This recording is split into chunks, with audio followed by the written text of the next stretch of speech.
Hello everyone, my self नवीन कुमार। और एक company है जो कि जैसे ट्रक के एक्सेल्स वगैरह होते हैं या फिर जो दूसरे पार्ट्स होते हैं ट्रक के अंदर में, या फिर जो ऑटोमोबाइल सेक्टर के अंदर में जो मशीन्स के अंदर में जो इंजन होते हैं या फिर जो बॉडी होती है, चेचिस बॉडी होती है, उसके अंदर में जो अलग अलग पार्ट्स बनते हैं उन पार्ट्स को बनाने का काम करती है फोर्जिंग के थ्रू। मतलब जैसे कई बार होते हैं कि हम लोहे को आपस में बेल्ड करके जोड़ के बनाते हैं, उसी तरीके से फोर्जिंग का मतलब होता है कि लोहे को गर्म करके और बाद में उसको एक ढांचे में एक ऊपर से वजन लगा के एक अलग आकार दिया जाए, उसको हम फोर्जिंग बोलते हैं।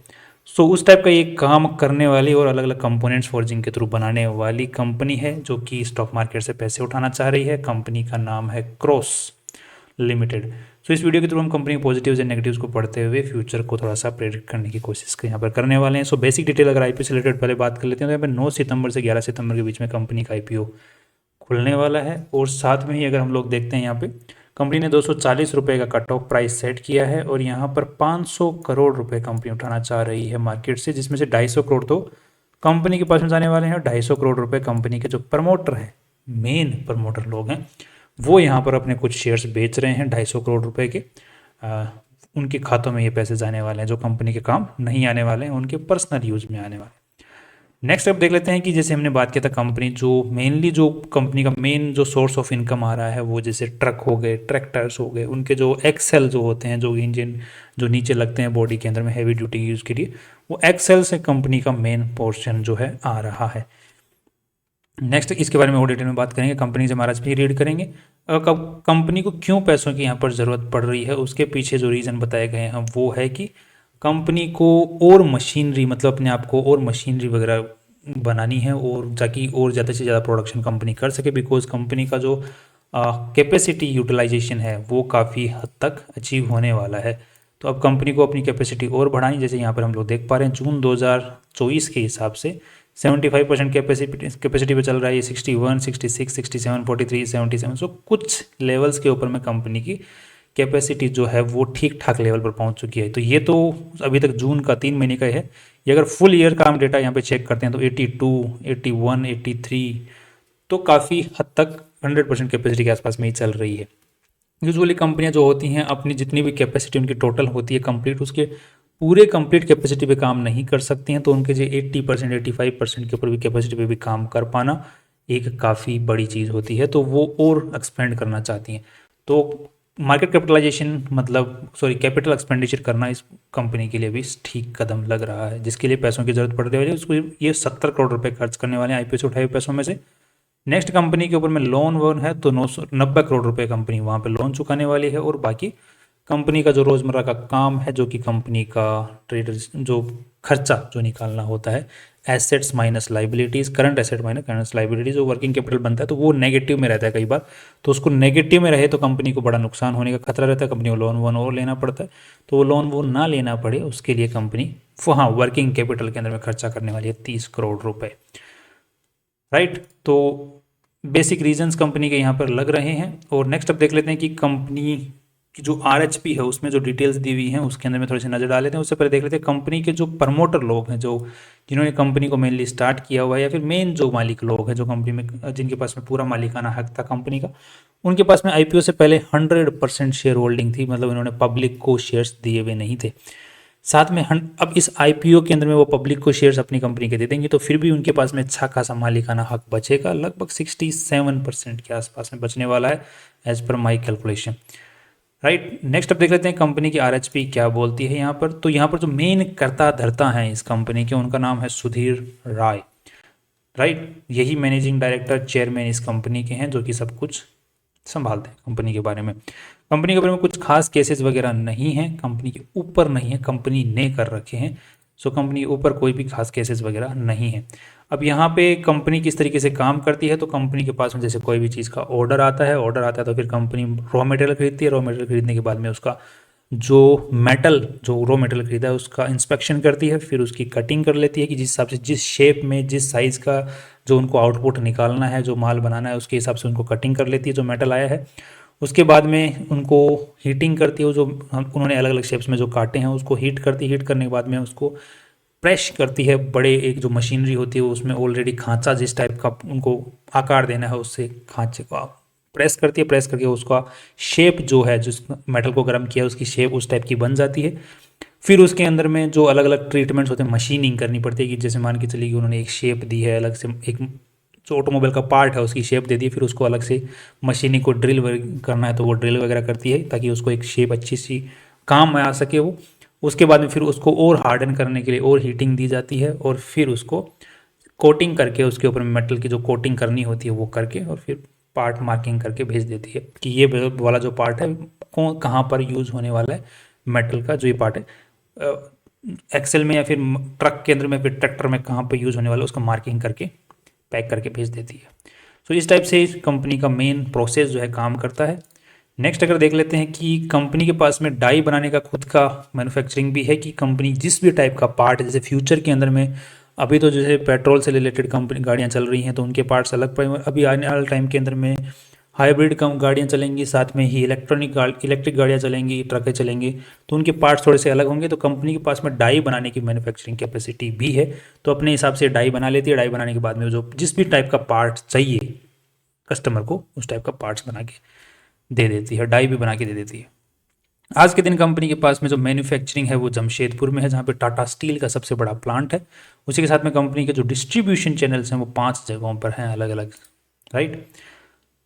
नेक्स्ट अब देख लेते हैं कि कंपनी का जो भी प्लांट है जो जमशेदपुर के अंदर में है वो पूरा प्लांट लीज पे है, कंपनी द्वारा ओन्ड नहीं है, बट जो लीज टाइमिंग है वो बहुत ही 99 साल के हिसाब से, 30 साल के हिसाब से, सब चीज राइट इस टाइप से है। सो लॉन्ग टर्म के हिसाब से यहाँ पर लीज कंपनी को मिला हुआ है और काफ़ी बड़ा एरिया कंपनी को मिला हुआ है। ये कंपनी के जो मेन कतारदर्ता हैं उनकी इन्फॉर्मेशन यहाँ पर दी हुई है।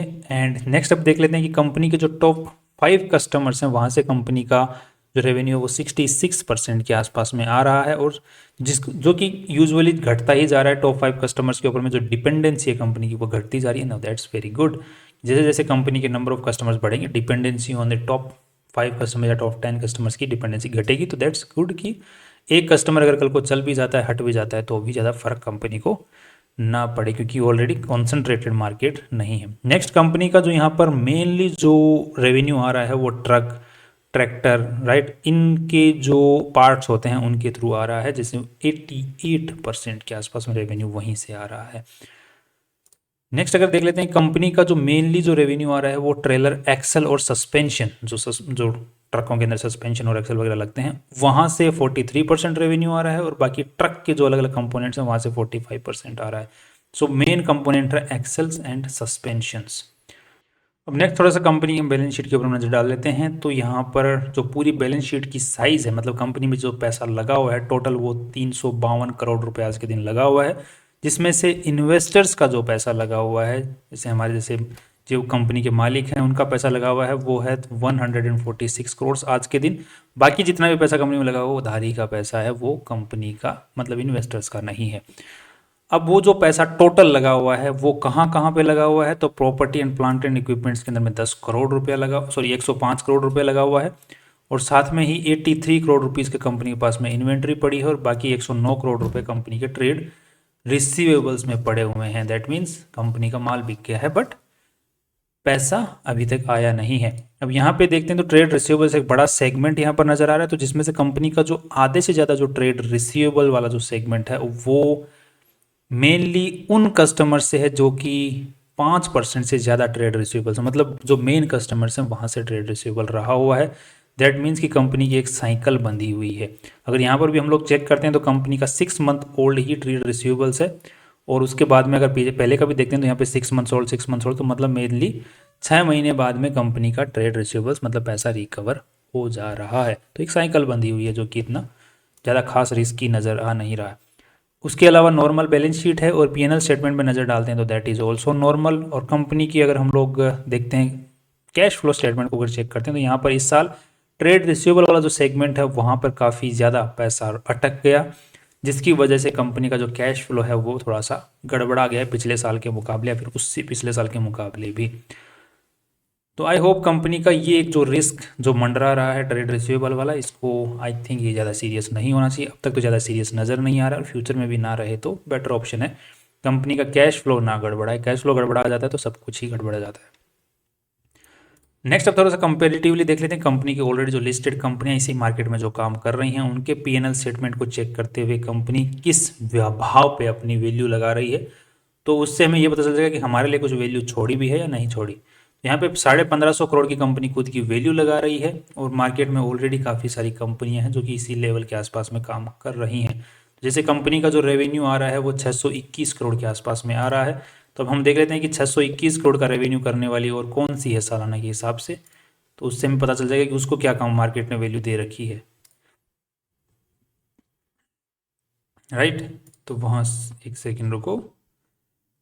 तो सभी का जो रेवेन्यू है काफ़ी भयंकर तरीके से बढ़ा हुआ है जाकर के। तो इसका एक है जो कि 600 के आसपास में करोड़ के आसपास में रेवेन्यू है और इसका जो 2100 करोड़ के आसपास में वैल्यू दे रखी है। दैट मीन्स इस कंपनी को भी थोड़ी सी ऊपर की तरफ में वैल्यू मिल सकती है। अब थोड़ा सा पी और पीबी रेशियो के हिसाब से भी हम लोग देख लेते हैं, कमाई और नेटवर्थ के हिसाब से क्या वैल्यू मार्केट में दी हुई है उसको भी एक बार कंपेयर कर लेते हैं। तो पी रेशियो निकालने के लिए हमें जो कंपनी के नेट प्रॉफिट्स हैं 44 करोड़ और उसको हमें 1500 करोड़ से हम लोग अप्रोक्स ले रहे हैं, तो यहाँ पर 34 का पी रेशियो निकल के आता है, जिसको हम अगर कंपेयर करके देखते हैं तो इसका 52 का है, इसका 24 का है। राइट, और हमारी जो कंपनी उसका 34 का है, इसका 18 का है, मतलब ये ज़्यादा अच्छे से कमाई कर रही है कंपनी। इसका 20 का है और इसका 25 का, ये दूसरी कंपनी है। तो ओवरऑल अगर देखा जाए तो कंपनी का जो कमाई कर रही है वो वैल्यू वहीं पर लगा रही है जहाँ पे ऑलरेडी जो लिस्टेड कंपनियां या फिर उनसे महंगे में लगा रही है। नेक्स्ट अब देख लेते हैं कंपनी की, अब यहाँ पर जो अपनी आईपीओ वाली कंपनी जो लेके आ रही है इसका रेवेन्यू स्ट्रक्चर जो है कंपनी का इंक्रीजिंग लेवल के अंदर में है, मतलब अच्छी खासा इंक्रीज यहाँ पर देखने को मिला है। लगभग 50% का इंक्रीज यहाँ पर देखने को मिला है, 40% के आसपास में। तो क्या दूसरी कंपनियों का भी इसी टाइप से इंक्रीज आया है? तो यहाँ पर देखने को मिल रहा है कि यस, उनको भी अच्छा खासा इंक्रीज यहाँ पर देखने को मिल रहा है। क्योंकि ताकि कई बार क्या होता है कि जिसकी बहुत ही रेवेन्यू ग्रोथ बहुत अच्छी होती है ना, उसको वैल्यू थोड़ी अच्छी मिलती है कि फ्यूचर में वो और अच्छी रेवेन्यू ग्रोथ करेगी तो और अच्छी ज़्यादा से कमाई करेगी। तो जो ऑलरेडी लिस्टेड कंपनियाँ उनकी भी रेवेन्यू ग्रोथ अच्छी है, दैट मीन्स इसको ज़्यादा कोई सहूलियत एक्स्ट्रा नहीं मिल सकती। नेक्स्ट, अब कंपनी की जो पीबी रेशियो नेटवर्थ के हिसाब से तो यहाँ पे 146 करोड़ की ऑलरेडी वैल्यू है, 250 करोड़ रुपए और आ जाएंगे तो लगभग 400 करोड़ रुपए की भी नेटवर्थ हो जाएगी और उसी के हिसाब से कंपनी चाहती है 12 4 चौक 16, तो 3.8 के आसपास का पीबी रेशियो निकल के आता है। तो उसको अगर हम लोग यहाँ पर देखते हैं तो इसका 6.69, सो नेटवर्थ के हिसाब से आईपीओ वाली कंपनी ने अच्छी वैल्यू लगाई है, इसके मुकाबले भी अच्छी वैल्यू लगाई है, इसके मुकाबले बराबर सी वैल्यू लगाई है, इसके मुकाबले ज़्यादा वैल्यू लगा दी और इस कंपनी के मुकाबले भी कम वैल्यू लगाई है। सो ओवरऑल पीबी कॉन्सेप्ट के अगर हिसाब से देखा जाए तो कंपनी की जो वैल्यू है वो थोड़ी सी नेटवर्थ के हिसाब से थोड़ी कम है। इसके हिसाब से थोड़ा सा कंपनी का जो स्टॉक है ऊपर की तरफ में शिफ्ट हो सकता है पीबी रेशियो के हिसाब से। बाकी कमाई के हिसाब से तो मुझे कुछ खास ऊपर शिफ्ट होता हुआ नज़र नहीं आ रहा। वैल्यू ऑलरेडी अच्छे खासे लेवल पर लगाई गई है।